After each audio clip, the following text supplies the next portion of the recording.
اقرأ باسم ربك الذي خلق خلق الإنسان من علق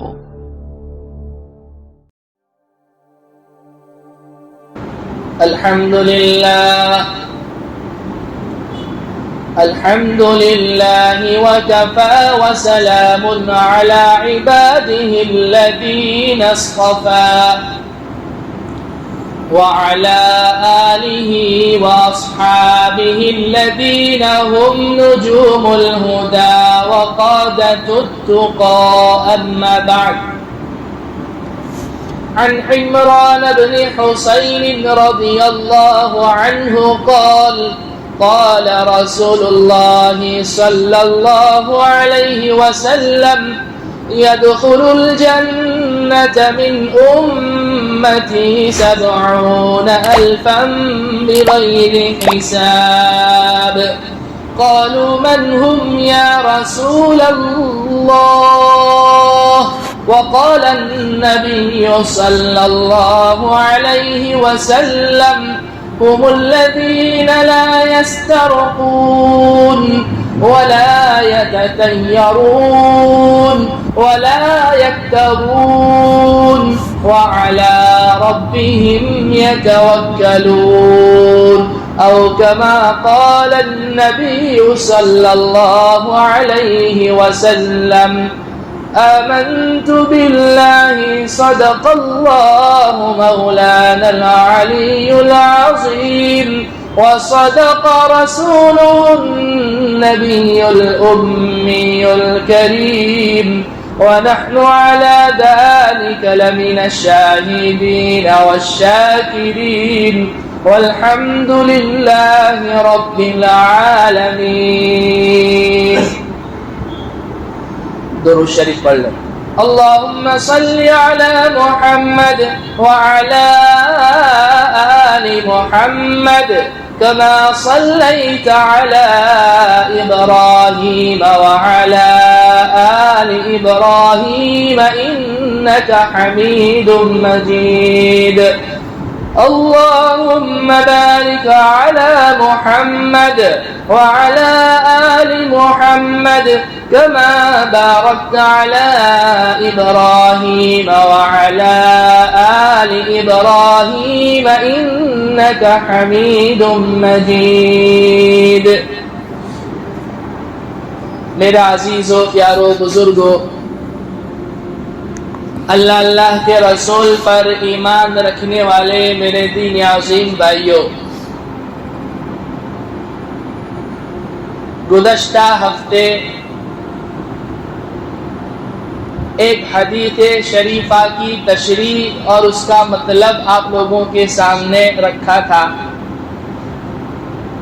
خطبے میں آج بھی وہی حدیث شریفہ پڑھی گئی جس کے راوی عمران ابن حسین رضی اللہ عنہ ہے. فرماتے ہیں کہ اللہ کے حبیب پاک صلی اللہ علیہ وسلم نے ارشاد فرمایا کہ میری امت کے 70,000 افراد ایسے ہوں گے جو بغیر حساب کتاب کے جنت میں جائیں گے. صحابہ نے پوچھا یا رسول اللہ وہ کون لوگ ہیں جو بغیر حساب کتاب کے جنت میں جائیں گے؟ آپ نے ارشاد فرمایا کہ وہ لوگ ہوں گے جو رقیہ جھاڑ پھونک طلب نہیں کرتے. دوسری صفت ان کی آپ نے بیان فرمائی کہ وہ بیماری کا علاج داغنے کے ذریعے نہیں کرتے. تیسری صفت آپ نے بیان فرمائی کہ وہ بدفعلی بھی نہیں لیتے. چوتھی صفت آپ نے بیان فرمائی کہ وہ ہر حال میں اپنے رب ہی پر بھروسہ کرتے ہیں. یہ 4 صفات جن کے اندر ہوں گی، اللہ کے حبیب پاک صلی اللہ علیہ وسلم نے ارشاد فرمایا کہ ایسے لوگوں کو اللہ رب العزت بغیر حساب کتاب کے جنت میں داخل فرمائیں گے. یہ بات بھی بتلائی تھی کہ میدان محشر کی سختی کتنی سخت چیز ہے کہ نبی جیسی ہستیاں، حالانکہ اللہ نے ان سے وعدہ لیا ہے، اللہ نے ان سے وعدہ کیا ہوا ہے، لیکن وہ بھی کانپ رہے ہوں گے. نفسا نفسی کا عالم ہوگا.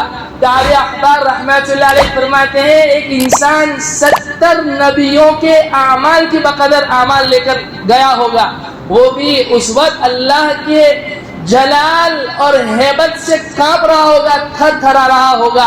میدان محشر ملک شام جہاں آج قیامت ڈھائی جا رہی ہے، اصل میں میدان محشر وہیں پر قائم ہونا ہے۔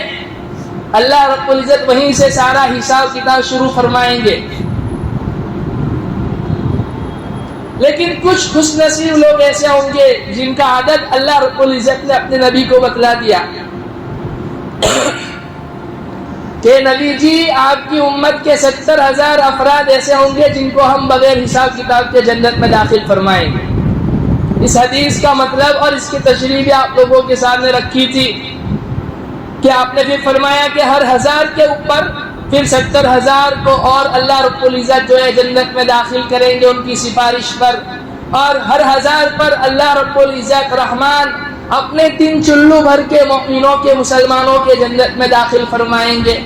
اللہ کرے کہ اللہ رب العزت ہمارا شمار پہلے ہی 70,000 لوگوں میں کر دے کہ اصل فضیلت تو انہی کی ہے، نہیں تو کم سے کم اللہ رب العزت ان 70,000 کے طفیل ہر 1000 پر جن 70,000 کو داخل کرنے والے ہیں ان میں ہمارا شمار ہو جائے، یا رحمان اپنے 3 چلو بھر کر جو مومنوں کے مسلمانوں کے جنت میں داخل کرنے والے ہیں اس میں ہی ہمارا شمار ہو جائے تو ویزائے قسمت۔ اور میں نے یہ بات بھی بتلائی تھی کہ اس کے لیے ہمیں اللہ رب العزت سے جب بھی ہاتھ اٹھا کر دعا مانگے یہ دعا ضرور کرنی چاہیے کہ اللہ وہ 70,000 آپ علیہ السلام کے امتی جنہیں آپ بغیر حساب کتاب کے جنت عطا فرمانے والے ہیں ان میں آپ ہمارا بھی شمار فرمائیے، اور وہ صفات جن صفات کی بنیاد پر آپ انہیں بغیر حساب کتاب کے جنت عطا فرمانے والے ہیں وہ صفات ہمیں بھی اپنے اندر لانے کی، اسے اختیار کرنے کی ہمیں توفیق عطا فرمائی۔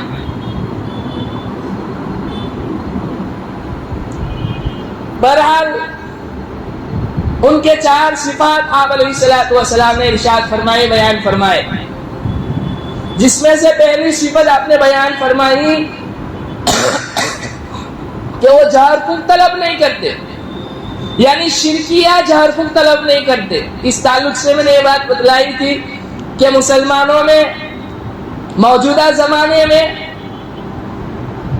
اس معاملے میں افراط و تفریط پائی جاتی ہے۔ ایک جماعت تو ہے جو سینے سے انکار کرتی ہے کہ ہر قسم کا رقیہ، ہر قسم کا جو ہے تعویذ، ہر قسم کا جھاڑ پھونک اور ہر قسم کا دم یہ شرکیہ عمل ہے، یہ کفر ہے، ایسے کرنے والے مشرک ہیں، سینے سے انکار کرتے ہیں۔ اور ایک جماعت جن کا حال یہ ہے کہ وہ اپنا ہر کام تعویذ کے ذریعے، جھاڑ پھونک کے ذریعے کروانا چاہتے ہیں۔ سر میں درد ہوا، مولوی صاحب تعویذ دے دو، کاروبار نہیں چل رہا ہے، مولوی صاحب تعویذ دے دو۔ حالانکہ بسا اوقات سر میں درد اس لیے بھی ہوتا ہے کہ تیری رات کو نیند نہیں ہوگی،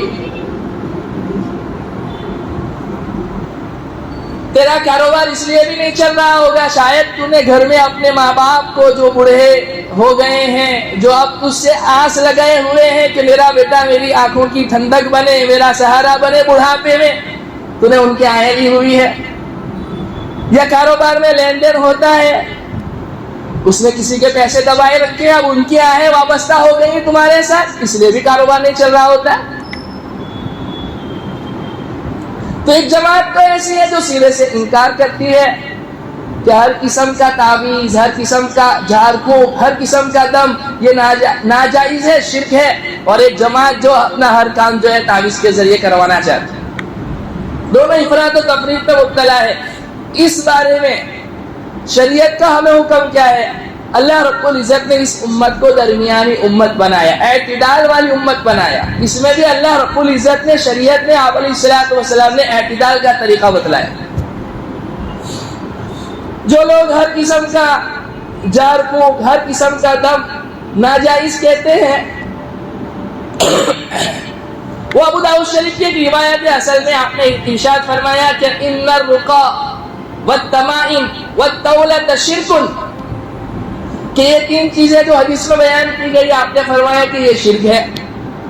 حالانکہ وہ اس حدیث کا مطلب نہیں سمجھے کہ آپ نے جس جار پھونک کے متعلق، جس منتر کے متعلق، جس تعویذ کے متعلق، جن تمائم کے متعلق فرمایا کہ یہ شرک ہے، اس سے مراد وہ جھاڑ پھونک ہے جس میں اللہ کے علاوہ اس کے غیر سے مدد لی گئی ہو، مثلا کسی بت سے مدد لی گئی ہو، کسی جنات سے، کسی شیطان سے مدد لی گئی ہو، اس سے مراد وہ جھاڑ پھونک ہے۔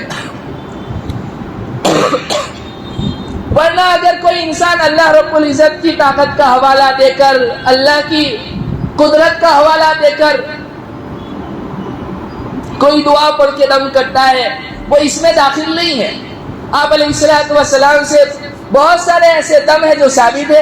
ایک صحابی کے جسم میں، بدن میں درد تھا، تو آپ علیہ السلام نے ارشاد فرمایا کہ یہ کلمات پڑھو 7 مرتبہ، درد والی جگہ پر ہاتھ پھیرو اور دم کرو، بسم اللہ وباللہ اعوذ بعزت اللہ وقدرتہ وسلطانہ من شر ما اجد واحاذر، کہ اللہ رب العزت تیری ہی طاقت کا حوالہ دے کر، تیری ہی بادشاہ، تیری عزت کا حوالہ دے کر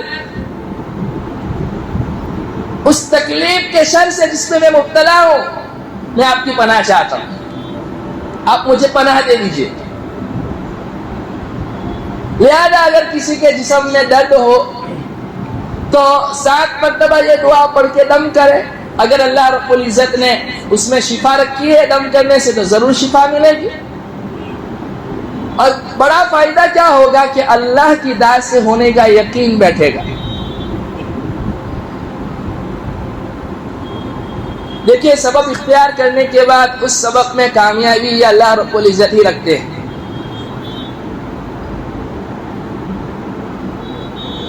بسا اوقات انسان بہت سارے سبب اختیار کرتا ہے لیکن کامیابی نہیں ملتی، کیونکہ اللہ نے مقدر میں نہیں رکھی تو نہیں ملتی۔ کبھی اللہ کامیابی دے دیتے ہیں۔ اس لیے پہلی بات جو آج میں آپ کو عرض کرنا چاہ رہا ہوں، وہ اپنے دل و دماغ میں یہ بٹھا لیجئے کہ قرآن کریم کا نزول بیماریوں پر دم کرنے کے لیے نہیں ہوا ہے۔ شفاء لما فی الصدور، دل کی جو بیماری ہے، شرک ہے، کینہ ہے، بغض ہے، عداوت ہے، نفرتیں ہیں، ان بیماریوں کے علاج کے لیے قرآن آیا ہوا ہے۔ ہاں، البتہ حضرت تھانوی رحمۃ اللہ علیہ یہ بات فرماتے تھے اور کہتے تھے کہ لوگوں کو بتلانی بھی چاہیے کہ کبھی کبھار اللہ رب العزت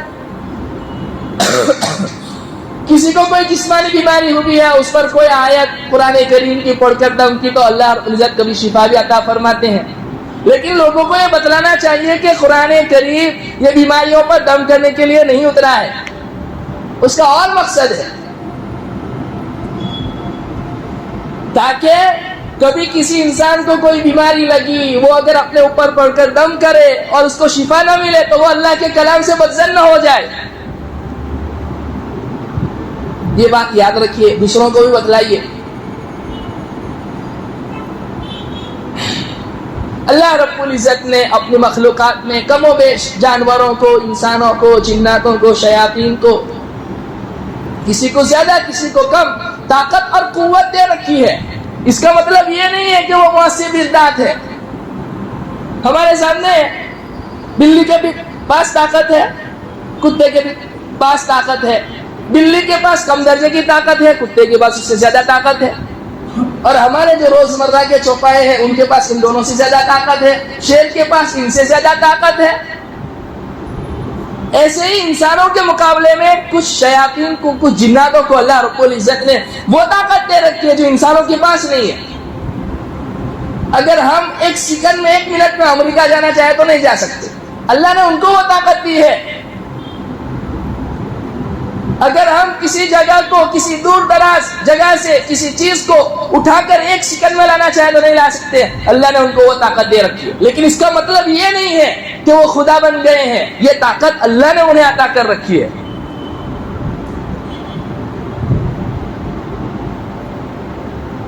یہ جو گونگے بابے ہیں، عامل جو اپنے آپ کو کہتے ہیں اور لیبل اور ٹائٹل لگاتے ہیں کہ یہاں روحانی بیماریوں کا علاج کیا جائے گا.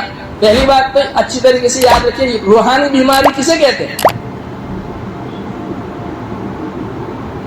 کہ انسان کی ظاہری اصلاح اور باطنی اصلاح, وہ جو اندرون کی بیماریاں ہیں وہ کسی عامل کے پاس جا کر ٹھیک نہیں ہونے والی ہے, وہ کسی نیک دل اللہ کے بندے کی صحبت اختیار کرنے سے وہ بیماریاں دور ہوگی.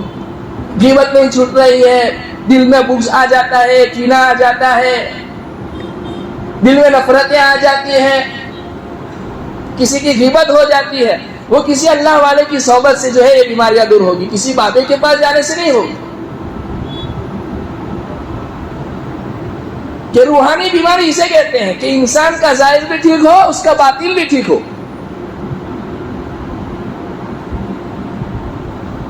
اب یہ لوگ کچھ جناتوں کو حائل کرتے ہیں اور ان کو آ کر کچھ چیزیں بتلا دیتے ہیں, کسی کی کوئی چیز گم ہو گئی ہے وہ لا کر فوراً دے دیتے ہیں. اب وہ اس انسان سے تقاضا کرتے ہیں کہ میں تمہارا یہ کام کر سکتا ہوں لیکن تم جو ہے یہ کلمات کہو جس میں شرک چھپا ہوا ہے.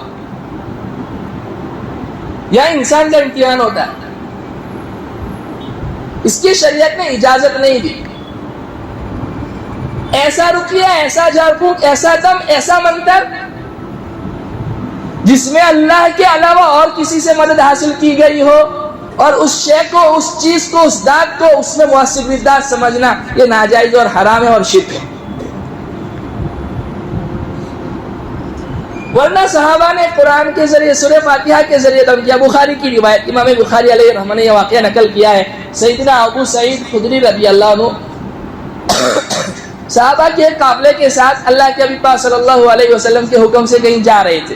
ابتدائی اسلام میں یہ حکم تھا کہ اگر کوئی قافلہ کہیں سے گزر رہا ہے, ان کے پاس اگر ساز و سامان نہ ہو تو مہمان نوازی ان لوگوں پر جن کو اللہ نے طاقت دے رکھی ہے واجب قرار دی تھی. اب ایک بستی سے گزر ہوا, ان کے پاس کھانے پینے کا سامان ختم ہو گیا تھا. مفتی تقی صاحب نے یہ بات لکھی ہے کہ غالباً وہ شاید کافروں کی بستی ہو. ان سے جا کر انہوں نے اپنا مسئلہ رکھا کہ ہمیں مہمان نوازی ہماری کیجیے, ہمارے پاس کھانے پینے کا سامان ختم ہو گیا ہے. انہوں نے ان کو مسلمان سمجھ کر مہمان نوازی کرنے سے انکار کر دیا. دیکھیں کبھی کبھار اللہ رب العزت نے آپ کو جو اصل میں ذمہ داری دے رکھی ہے, اگر انسان اس ذمہ داری کو نہ نبھائے تو اس سے زیادہ ڈبل, اس سے بھی ڈبل وصول کرنا اللہ رب العزت جانتے ہیں. اتفاق سے ہوا یوں کہ ان کا جو سردار تھا اس کو رات کے وقت سانپ نے ڈس لیا. اب اس زمانے میں سانپ کے ڈسے کے جتنے بھی علاج ہو سکتے تھے انہوں نے وہ آزمائے, کوئی علاج کارگر ثابت نہیں ہوا. کسی نے کہا کہ یہ مولوی قسم کے, مولوی ٹائپ کے حضرات آئے ہوئے, ان کی جماعت آئی ہوئی ہے, ان کے پاس جاؤ شاید وہ تمہاری کوئی ہیلپ کر سکے, مدد کر دیں. تو ان کا ایک وقت صحابہ کے پاس آیا. سیدنا ابو سعید خدری رضی اللہ عنہ اس قافلے کے امیر تھے. تو انہوں نے کہا کہ ہم اس کا علاج ہم جانتے ہیں لیکن کریں گے نہیں.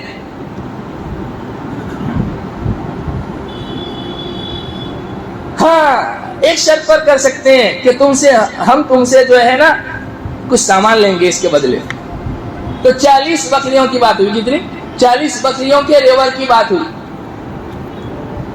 ابو سعید خدری رضی اللہ عنہ گئے, سورہ فاتحہ پڑھی, دم کرتے رہے, پڑھتے رہے, دم کرتے رہے, پڑھتے رہے, دم کرتے رہے, یہاں تک کہ سانپ ڈسنے کا, زہر کا جو اثر چل گیا تھا وہ اتر گیا. اللہ نے اسے شفا دے دی. اب وہ 40 بکریاں بھی لے کر واپس آ گئے. اب دل میں یہ خیال آیا, وہ ہمارے جیسے تو تھے نہیں کہ جب لینے کی باری آئے تو اس وقت حلال حرام نہیں دیکھنے کا, دینے کی باری آئے اس وقت سب ساری چیزیں دیکھنے کی. تو ان کو دل میں خیال آیا کہ ہم نے تو سورہ فاتحہ قرآن پڑھا ہے اور 40 بکریاں لی ہیں, آیا یہ کھانا ہمارے لیے حلال بھی ہے کہ نہیں ہے؟ لہذا انہوں نے اس کو استعمال نہیں کیا تاکہ آپ صلی اللہ علیہ وسلم کی خدمت میں وہ حاضر ہو گئے. جب آپ علیہ الصلوۃ والسلام کی خدمت میں حاضر ہوئے تو سارا قصہ سنائے اور آپ سے مسئلہ بھی پوچھا, یا رسول اللہ یہ مال ہمارے لیے حلال ہے یا اس کو صدقہ کر دیں؟ تو آپ نے مسکرا کر فرمایا صرف آپ کے لیے حلال بھی نہیں ہے, آپ نے یوں فرمایا تسلی کے لیے ان کے, تاکہ ان کو اطمینان ہو جائے. ابو سعید میرا بھی اس میں حصہ لگا. لیکن ایک بات جو آپ نے پوچھا, ابو سعید مجھے یہ بتلاؤ تمہیں کیسے پتا چلا کہ سورہ فاتحہ میں اللہ رب العزت نے جو ہے سانپ ڈسے کا علاج رکھا ہوا ہے؟ تو آپ نے فرمایا کہ بیجا کلام اس پہ تاثیر اور قوت ہو سکتی ہے، تو اللہ کے کلام میں تو بدری کیا اولا ہو سکتی ہے؟ لہذا میں نے سوچا کہ سورہ فاتحہ پڑھوں اور دم کرتا رہوں۔ تو آپ نے فرمایا یہ جو سورت ہے یہ شفا والی سورت ہے، اس میں رقیہ ہے۔ تو ایسے رقیے اور ایسے دم اور ایسے جھاڑ پھونک تو آپ علیہ الصلوۃ والسلام سے ثابت ہے۔ آپ نے ارشاد فرمایا اگر کوئی شخص رات کو نیند سے گھبراہٹ کی وجہ سے اٹھ جائے، کوئی ڈراؤنا خواب دیکھ لے، تو اسے چاہیے کہ یہ دعا 3 مرتبہ پڑھے، اعوذ بکلمات اللہ التامات من شر ما خلق واللہ خیر حافظا وهو ارحم الراحمین۔ عبداللہ ابن سلام رضی اللہ عنہ کے بارے میں گزشتہ ہفتے بھی یہ بات بتلائی تھی کہ یہ پہلے یہود سے مسلمان ہو کر آئے تھے، آسمانی کتابوں کے عالم تھے۔ یہودیوں کو یہ حسد تھا کہ ہمارا قیمتی آدمی جو ہے وہاں پر چلا گیا، لہذا جیسے میں نے کہا تھا بلیک میجک، کالا جادو، سحر، سفلی عمل، اس میں یہ قوم سب سے زیادہ ماہر ہے، آج بھی سب سے زیادہ ماہر یہی لوگ ہیں۔ تو وہ آپ کے اوپر جو ہے نا کالا جادو کرتے تھے، آپ بہت پریشان ہو جاتے تھے۔ اللہ کے نبی پاک صلی اللہ علیہ وسلم سے آ کے شکایت کیا، رسول اللہ میرے ساتھ یہ معاملہ ہوتا ہے، آپ نے یہ دعا سکھلائی، عبداللہ ابن سلام یہ دعا پڑھو، صبح شام 3 مرتبہ پڑھ لو، کسی بابے کے پاس جانے کی ضرورت نہیں۔ اعوذ بکلمات اللہ التامات من شر ما خلق واللہ خیر حافظا وهو ارحم الراحمین۔ اور عبداللہ ابن عمر رضی اللہ عنہ فرماتے ہیں کہ میں نے اپنی بڑی اولاد کو یہ دعائیں سکھلا دی تھی، وہ خود پڑھتے تھے اور دم کرتے تھے، اور میری وہ اولاد جو لکھنا پڑھنا نہیں جانتی تھی، یعنی نابالغ تھی، اس کا مطلب یہ نہیں ہمارے جیسے نہیں کہ 40-50 سال کی عمر ہو گئی ہے، قرآن پڑھنا بھی نہیں آتا، لکھنا بھی نہیں آتا، چھوٹی اولاد کی بات کر رہا ہوں، تو ان کو جو ہے نا تعویذ بنا کر اس کو گلے میں ڈال دیتے تھے۔ اور حضرت تھانوی علیہ رحمہ نے یہ بات لکھی ہوئی ہے کہ رقیہ اور تعویذ اس میں اول درجے کی جو چیز ہے وہ رقیہ ہے، خود پڑھ کے خود اپنے اوپر دم کر، اور تعویذ یہ تو ان پڑھ لوگوں کے لیے ہے، جو لکھنا پڑھنا نہیں چاہتے ان کے لیے۔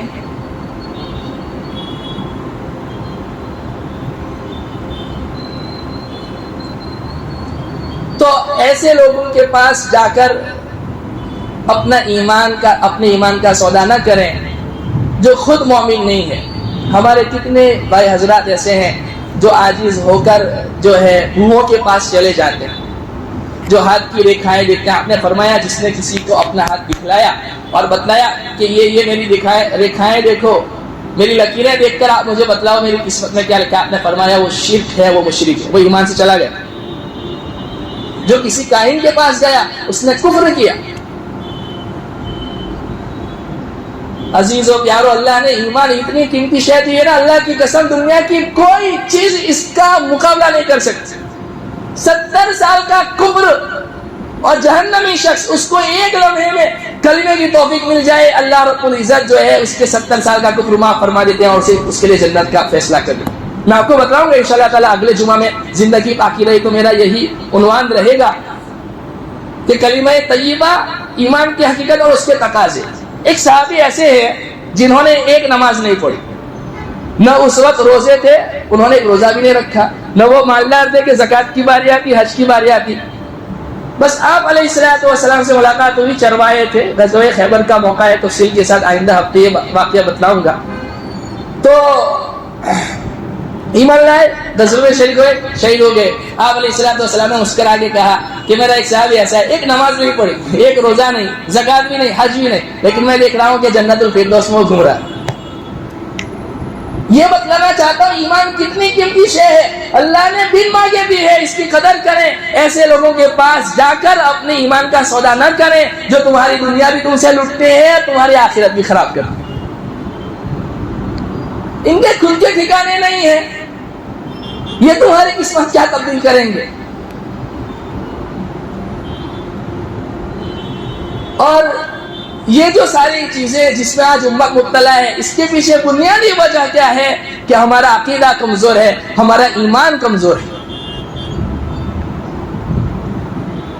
مفتی تقی صاحب نے یہ واقعہ لکھا ہوا ہے، ایک عالم کا وحشتناک واقعہ، کہا کہ ایک جگہ مسجد میں جانا ہوا، دیکھا کہ ایک عامل صاحب، ایک پیر صاحب آئے ہوئے تھے، لوگوں کی دونوں طرف دو لائنیں لگی ہوئی تھی اور وہ اپنے منہ کھولے ہوئے ہیں اور وہ بابا صاحب جو ہے آ رہے ہیں اور ان کے منہ میں تھوک رہے ہیں۔ استغفر اللہ، امت کا کیا حال ہو گیا ہے۔ اور ہمارے سامنے ایسے کئی سارے واقعات ہیں۔ وہ دیگوں میں کھانا بنوا کے ان کے پاس تھکواتے ہیں۔ غیرت مر گئی ہے۔ تھوڑا سا تو عقل سے سوچو، اللہ نے حضرت انسان کو ایمان کے بعد سب سے بڑی دولت یہ عقل دی ہے، عقل، اس کا تو استعمال کرو۔ لہذا ان کے چکروں میں پڑنے کی ضرورت نہیں ہے۔ آپ ماشاءاللہ 100 kg کے ہیں، ان کے پاس گئے، وہ آپ کو کہیں گے کسی نے کچھ کر دیا ہے، دور سے آپ کو نظر ہے، آپ جگہ پر آپ کا 20 kg وزن ختم ہو جائے۔ پہلے مرتبہ میں آپ سے 10,000 روپیہ لیں گے، پھر دوسری مرتبہ بلائیں گے 10,000 لیں گے، یوں کرتے کرتے تمہارا بینک بیلنس بھی ختم کر دیں گے، تمہارا ایمان بھی ختم کر دیں گے۔ کیا ضرورت ہے ان کے پاس جانے کی؟ معوذتین کو پڑھیے، قل یا ایھا الکافرون، سورہ اخلاص کو پڑھیے، آیت الکرسی کو یاد کریے، اس کو پڑھیے۔ کچھ ہے تو اس کے ذریعے اپنا علاج کیجیے۔ آپ علیہ الصلوۃ والسلام کے متعلق آتا ہے کہ آپ حضرت حسن حسین رضی اللہ عنہما کو یہ دعا پڑھ کے دم کرتے تھے، اعیذکما بکلمات اللہ التامات من شر کل شیطان ہام ومن کل عین لام، اور فرماتے تھے سیدنا ابراہیم علیہ السلام اپنے دو بیٹے سیدنا اسحاق سیدنا اسماعیل علیہ السلام کو یہ کلمات پڑھ کے دم کرتے تھے۔ نظر لگ گئی تو یہ دعا پڑھ لیجئے، جن وغیرہ کا اثر ہے آیت الکرسی پڑھ لیجئے، اور کیا چاہیے۔ ان کے پاس جا کے اپنا ایمان خطرے میں نہ ڈالیں۔ پہلی صفت آپ نے فرمائی کہ وہ جھاڑ پھونک طلب نہیں کرتے، اور یہ بات یاد رکھیے کہ یہ کرنا نہ بدعت ہے نہ اس پر ثواب ہے۔ یہ ایسا ہی سمجھو جیسے دوائی کھانا، یہ کوئی ثواب اور عبادت کا کام نہیں، لیکن جائز اور مباح ہے، سبب اختیار کرنا چاہیے انسان کو، بس ایسی حیثیت اس کی ہے۔ بہت سے لوگ وظیفوں میں پڑ جاتے ہیں، اور اصل چیز جو قرآن کی تلاوت ہے اس سے دور ہے۔ قرآن وظیفوں کی کتاب نہیں ہے۔ بہت سے لوگ فجر کی نماز سے لے کر ظہر تک وظیفوں میں پڑے رہتے۔ ایک بات یاد رکھیے، ہر چیز اگر جھاڑ پھونک سے اور دم کرنے سے ہوتی تو آپ کو پھر جنگ میں جانے کی کیا ضرورت تھی؟ آپ غزوہ احد میں کیوں گئے؟ آپ غزوہ بدر میں کیوں گئے؟ غزوہ خندق میں آپ کیوں گئے؟ آپ دم کر دیتے تھے، آپ سے بڑھ کر کسی کا دم ہو سکتا ہے؟ سمجھنے کی چیز ہے۔ دوسری صفت آپ نے بیان فرمائی کہ وہ لوگ جو بغیر حساب کتاب کے 70,000 جو جنت میں جائیں گے، ان کی دوسری صفت یہ کہ وہ بیماری کا علاج بھاگنے کے ذریعے نہیں کرتے۔ زمانے جاہلیت میں کسی کو بخار آتا تو اس وقت ان کے پاس جتنے بھی علاج ہوتے تھے کارگر اس بیماری کو دور کرنے کے، وہ اس کو اختیار کرتے ہیں۔ اگر اس سے بھی شفا نہیں ہوتی تو آخری علاج یہ ہوتا تھا کہ لوہے کو آگ کے اوپر تپاتے، گرم کرتے اور انسان کے جسم کے اوپر ڈالتے تھے۔ آپ سوچیں قیامت برپا ہو جاتی۔ آپ نے ایسے علاج سے منع فرمایا کہ جس میں تکلیف اور نقصان تو یقینی ہو، آن دی اسپاٹ ہو، کیش ہو، نقد ہو، فوری ہو، اور فائدے کا کوئی عطا پتہ نہ ہو، ایسا علاج کرنا آپ نے فرمایا جائز نہیں۔ تو داغنے کی ممانعت تو اس حدیث سے ڈائریکٹ ہے۔ باقی یہ کہ فقہاء نے یہ مسئلہ بیان کیا ہے کہ اس کے علاوہ کوئی ایسا آپریشن، کوئی ایسی سرجری جس میں مریض کو تکلیف زیادہ ہو، فائدے کا کوئی عطا پتہ نہ ہو، ایسا علاج کرانا بھی جائز نہیں۔ ایسے علاج سے بھی اپنے آپ کو بچانا چاہیے۔ تو آپ نے فرمایا کہ وہ بیماری کا علاج داغنے کے ذریعے نہیں کرتے۔ زمانے جاہلیت میں اس داغنے کو وہ مؤثر سمجھتے تھے، کہتے تھے کہ یہ داغنے سے ہی جو ہے نا بیماری صحیح ہوئی ہے۔ یہ ہمارے تبلیغی احباب ہمارے پاس آتے ہیں اور کہتے ہیں 40 دن دے دو، 4 مہینے دے دو، 3 دن لگاؤ، تاکہ یہ جو چیزوں سے بننے کا یقین ہمارے اندر بیٹھ گئے نا وہ نکل جائے، ایک اللہ سے ہونے کا یقین ہمارے دل میں آ جائے۔ اور اللہ کی قسم ہم اسی لیے آئے دنیا۔ غیر اللہ سے ہونے کا یقین نکالنا ہے، اللہ سے ہونے کا یقین دل میں ڈالنا ہے۔ اللہ رب العزت نے دیکھیے جتنی طاقت انسانوں کو دی ہے، جناتوں کو، شیاطین کو، اس کے مخلوقات کو دی ہے، یہ ان کی طاقت ہے، اللہ کی طاقت کے مقابلے میں کوئی حیثیت نہیں رکھتے. اللہ رب العزت نے ایک بڑا ہتھیار ہمیں ایسا عطا فرمایا ہے جو اللہ نے کسی کو نہیں عطا فرمایا. وہ کیا ہے؟ مصلی بچھاؤ، 2 رکعت پڑھو، اللہ سے مانگو. الدعاء هو العبادہ، دعا خود عبادت ہے. جیسے نماز پڑھنا عبادت ہے، روزہ عبادت ہے، زکوٰۃ حج عبادت ہے، ایسے ہی دعا کرنا بھی عبادت ہے. کہ ہڈی آپ کی ٹوٹ گئی ہے، سبب کی درجے میں آرتھوپیڈک کو ملنا ہے، ہڈی کے ڈاکٹر کو ملنا ہے، پلیٹ لگوانی ہے، لیکن اس سے پہلے مصلی بچھاؤ، 2 رکعت پڑھو، صلاۃ الحاجت کی، اللہ سے مانگو اللہ یہ بیماری ہو گئی ہے، جس ڈاکٹر کے پاس جا رہا ہوں اس کے دل میں علاج کی ایسی تدبیر آپ ڈال دیجئے کہ اس سے مجھے شفا مل جائے. فَإِذَا عَزَمْتَ فَتَوَكَّلْ عَلَى اللَّهِ. سبب بھی اختیار کرو اور پھر بھروسہ اللہ رب العزت پر کرو. اس پر میں آخر میں آ رہا ہوں. تیسری صفت نے فرمائی کہ وہ بدخوالی نہیں لے، بدشگونی. ہاں، فلانے کا چہرہ دیکھ لیا، آج 2 دن کام بگڑ گئے، چہرہ دیکھنے کی وجہ سے بگڑ گیا. یعنی گویا کسی کے چہرے کو کام کے نہ بننے کی دلیل سمجھا جا رہا ہے. آپ نے فرمایا الطیارۃ شرک، الطیارۃ شرک، الطیارۃ شرک. 3 مرتبہ آپ نے جملہ فرمایا. بدفالی لینا شرک ہے، بدفالی لینا شرک ہے، بدفالی لینا شرک ہے. کیا ہے بدفالی؟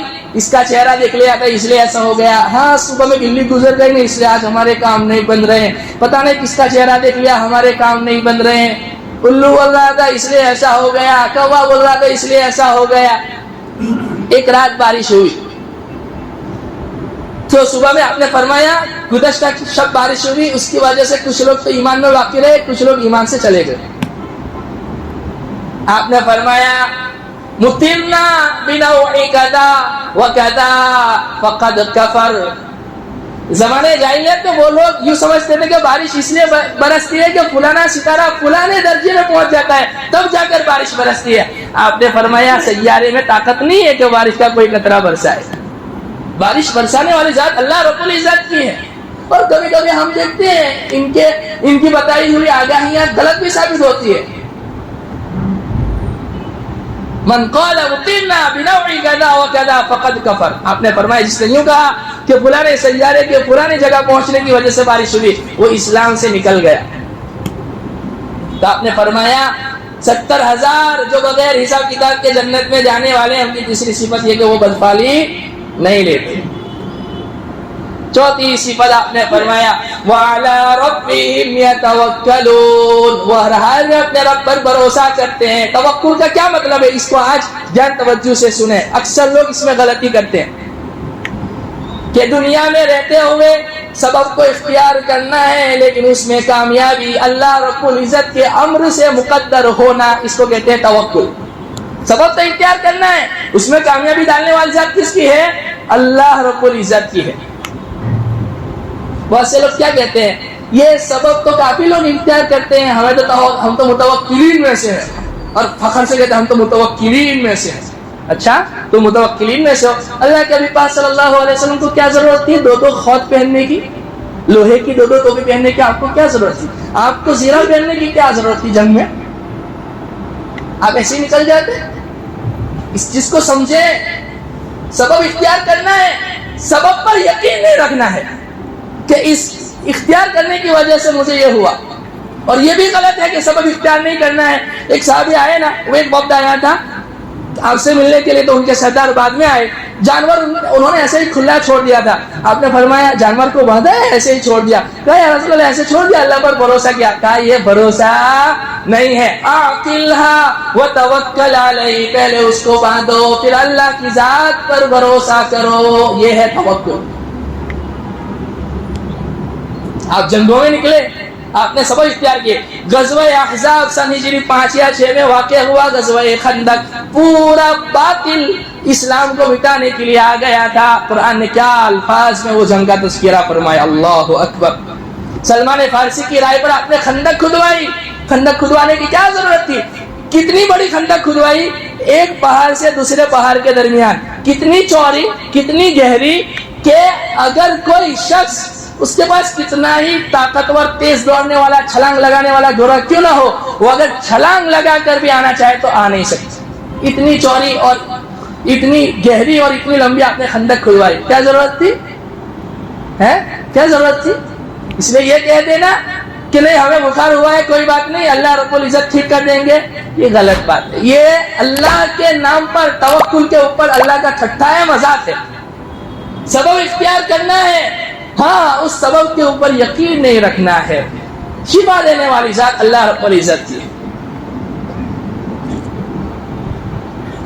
جو یہ 4 صفات اختیار کرے گا، اللہ کے حبیب پاک صلی اللہ علیہ وسلم نے فرمایا وہ 70,000 جنہیں اللہ بغیر حساب کتاب کے جنت عطا فرمائیں گے، اللہ اس میں ان کا بھی شمار عطا فرما دے گا۔ اچھا یہ حدیث بیان کی جاتی ہے تو اکثر لوگوں کا ذہن یہاں پر چلا جاتا ہے کہ وہ 70,000 میں تو صحابہ ہی آ جائیں گے، ہمارا تو نمبر ہی نہیں لگے گا۔ ایک صحابی حضرت عکاشہ ابن محصن وہ کھڑے ہو گئے اس وقت، یا رسول اللہ آپ میرے لیے دعا کر دیجئے، فَدْعُ اللَّهَ أَن يَجْعَلَنِي مِنْهُمْ کہ اللہ مجھے اس میں شامل کر دے۔ اس وقت اللہ کے حبیب پاک صلی اللہ علیہ وسلم کو ایک آدمی کے لیے دعا کی قبولیت کا وعدہ کیا تھا، انہوں نے ان کے لیے دعا کی، آپ نے ان کے لیے انت منہم۔ تو پھر صحابہ کی لائن کھڑی ہو گئی، ایک ایک صحابی کھڑے ہونے لگے، آپ نے فرمایا یہ سلسلہ بند۔ یہ یعنی کہ دعا کے ذریعے نہیں، یہ تو ایک آدمی کے لیے مجھے دیا گیا تھا، ان کے لیے میں نے دعا کر دی، لیکن محدثین نے کہا اس کے لیے اللہ نے دروازہ بند نہیں کیا۔ جو یہ صفات اپنے اندر لے کر آئے گا اللہ رب العزت اسے بغیر حساب کتاب کے جنت عطا فرمائیں گے۔ اللہ کرے کہ اللہ رب العزت یہ صفات ہمارے اندر پیدا فرما دے۔ میرے عزیزوں سب سے زیادہ یہ گمراہی جو ہمارے درمیان پھیلی ہوئی ہے یہ اس وجہ سے کہ ہمارا اندر کا یقین کمزور ہو گیا ہے، اللہ کی ذات عالی سے ہونے کا یقین نکل گیا۔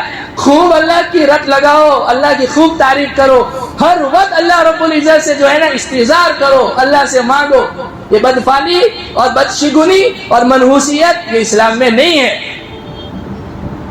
فرعونی لوگ اور فرعون خود بھی موسیٰ علیہ السلام کے وجود کو منحوس سمجھتے تھے، کہ موسیٰ علیہ السلام کی وجہ سے یہ حالات آئے، اور کفار مکہ مشرکین بھی آپ علیہ السلام کو منحوس سمجھتے تھے، نعوذ باللہ۔ اور سورہ یاسین میں حبیب نجار کا جہاں اللہ رب العزت نے تذکرہ کیا ہے، اور وہ 3 پیغمبروں کو اللہ رب العزت نے ان کی ہدایت کے لیے بھیجا تھا، اور ایک شخص ان کے اوپر ایمان لائے حبیب نجار، وہاں بھی قرآن نے بیان کیا ہے، انہوں نے کیا کہا، ہمیں تو تمہاری نحوست لگ گئی، تمہارے آنے کی وجہ سے جو ہے نا یہ ہمارے اوپر حالات آئے، جبکہ ہمارے اعمال کی خود نحوست ہمارے ساتھ ہے، ہماری زندگی میں سے اللہ کے احکامات نکل گئے، یا تو ہمارے کام نہیں بن رہے، کاروبار کیوں نہیں چل رہا ہے، گھر میں ماں باپ کے دل دکھائے ہوئے ہیں، آپس میں لین دین تمہاری صحیح نہیں ہے، اسے ٹھیک کر لو، جائز سبب اختیار کرو، لون وغیرہ سے، انٹرسٹ وغیرہ سے، سود وغیرہ سے اپنے آپ کو بچاؤ، جائز جتنے بھی ذرائع ہیں اس کو اختیار کرو۔